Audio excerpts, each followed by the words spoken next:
Honorable President Professor Prodi, dear friend Prime Minister Werner Faymann, distinguished guests and friends from abroad, dear Professor Joel Bell, thank you for your overwhelming introduction, Excellencies, ladies and gentlemen.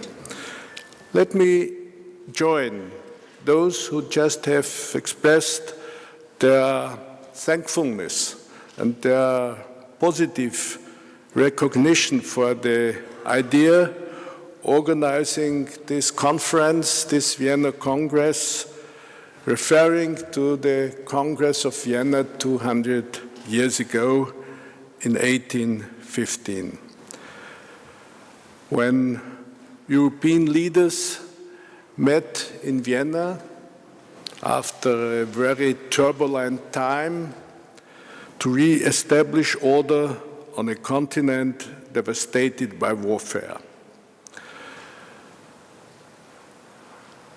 I thank in particular Professor Joel Bell, the chair of the Jumia Foundation, who was the main inventor of the idea for this Congress, and it was particularly he who brought together participants from many countries of different backgrounds to exchange views on different challenges to peace and stability in the world of today.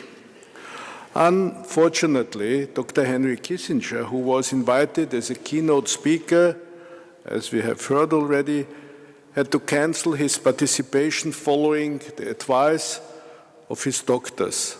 And he asked me during a luncheon we had together in New York about 3 weeks ago to send his very best personal regards, and he expressed his hope that our discussions over the course of the next 3 days in Vienna will produce new and innovative and useful ideas on international politics and how to tackle the problems of today. Ladies and gentlemen, it was at the Congress of Vienna 200 years ago that Europe's borders were redrawn following the Napoleonic Wars and the 1814 Treaty of Paris.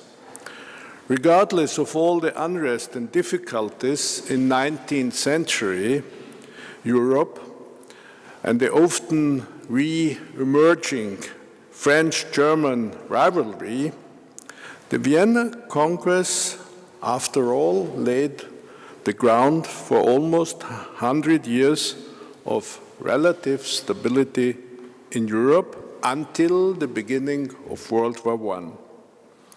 Officially, the Congress was hosted by the Austrian Emperor Francis I. One of his most prominent guests, Tsar Alexander I of Russia, is said to have presented Emperor Francis with the 26 crystal chandeliers you can admire in this hall of ceremonies where we have our opening meeting this evening. The Congress of Vienna 1815 reshaped the balance of powers in Europe from the politics of war to the development of Congress diplomacy, knitting together the states of Europe by a sense of shared values, as Dr. Kissinger, who was quoted very often this evening already, has put it.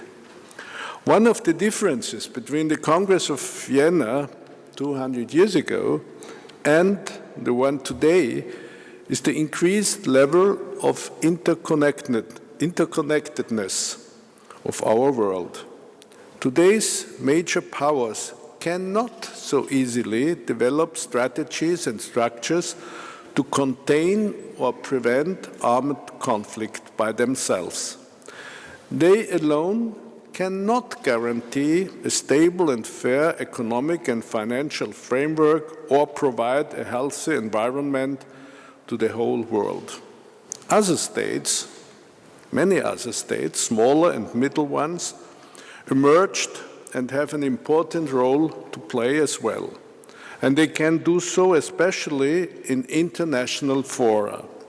One of the key questions for the discussions over the coming days will probably be how to improve existing international structures, such as the United Nations, for instance.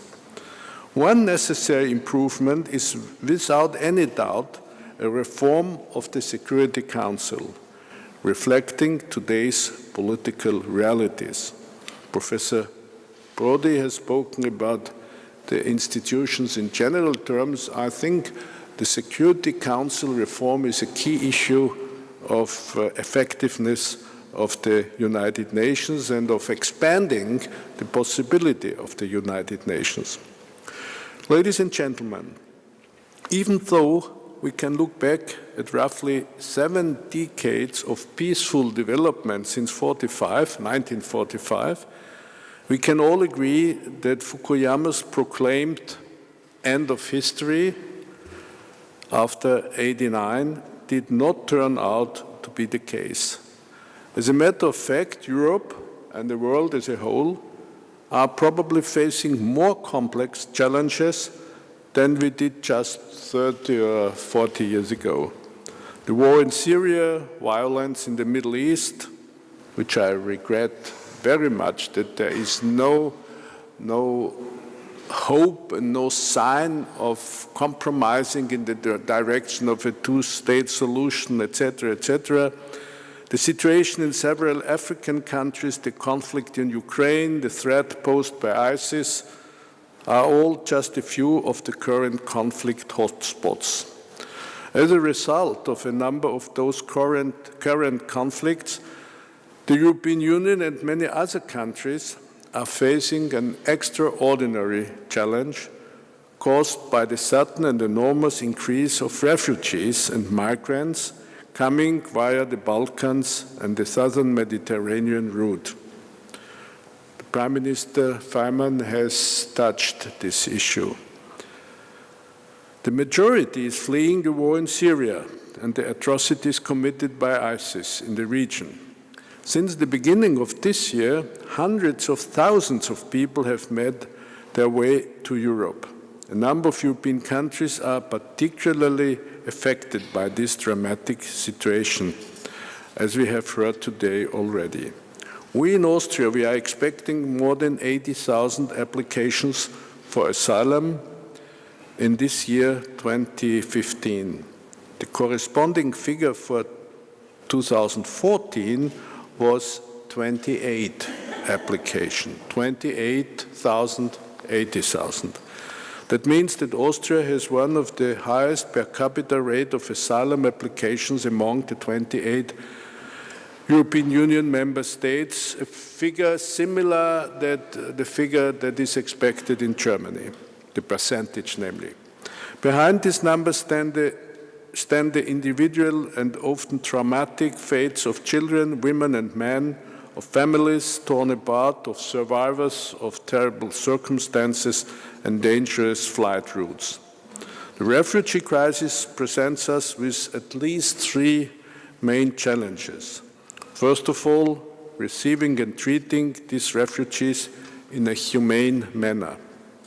Secondly, managing the refugees' flows through a common approach and with shared responsibilities at the international levels. And thirdly, and most important probably, the reasons, and in particular the war in Syria, must be stopped. Dear friends, the world today is not only faced with political challenges as the ones I have just mentioned, and which you will discuss in greater depth over the coming days. We must also address the persisting and increasing economic inequality among the richest and the poorest. Just a few weeks ago in New York, we adopted the Agenda 2030, containing the Sustainable Development Goals. This agenda will build on the Millennium Development Goals, with which some remarkable progress has indeed already been achieved. And in order to achieve the new ambitious Sustainable Development Goals by 2030, small, middle, and major powers have to pool their resources and work together in a decisive manner. In that sense and in this regard, I warmly welcome the initiative by the Diplomatic Academy, the Jumir Foundation, and also the University of Vienna to organize a parallel conference with young people in order to include the voice of young generation in the deliberations of the coming days.